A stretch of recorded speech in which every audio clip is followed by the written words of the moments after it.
next 3 years. According to a report recently released by the United Nations, the world only has 3 years to transition to low carbon energy sources in order to keep the global climate under a 2-degree Celsius rise. 1.5 being the Paris target, 1.5 being unobtainable if we don't lower emissions before 2020. If we're not able to make this transition, the world will become, and I quote, uninhabitable to many of its residents. I think it's important to note that we're already living with about a 1-degree temperature increase since the beginning of the century.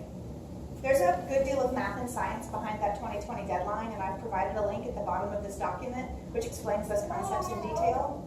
But the good news is that we're not out of time yet.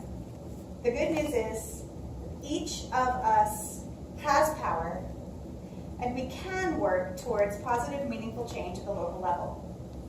The following 6 milestones have been recommended by Cristina Figueres, the Executive Secretary of the United Nations Framework Convention on Climate Change. As I read them, I'd like everyone in this room to think creatively about which will be possible for us to prioritize here in Floyd. 1, retire all coal-fired plants and be at 30% renewables.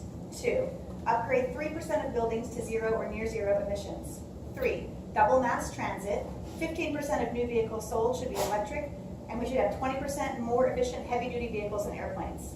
4, enact land use policies that reduce forest destruction and encourage reforestation and afforestation, which is putting a forest where there had not been one previously.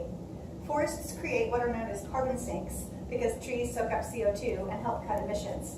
We also need policies that encourage sustainable agricultural practices because CO2 is sequestered in healthy soil. 5, carbon-intensive industries, iron, steel, cement, chemical, oil, and gas, must cut their emissions in half by 2050. 6, 10 times more money from governments, private banks, and lenders needs to be put towards climate mitigation. The question we all need to be asking ourselves right now is, what can I do? Today, the answer is simple. Sign the mayor's National Climate Action Agenda. Tomorrow, read the resolution that Ms. Robbins is going to be giving you in a few moments. And the next day, take the step that follows naturally from these first 2. If we start taking steps in the right direction, right now, today, we can leave a legacy of hope and power, a healthy, sustainable, and strong environment for our children to inherit and pass on again.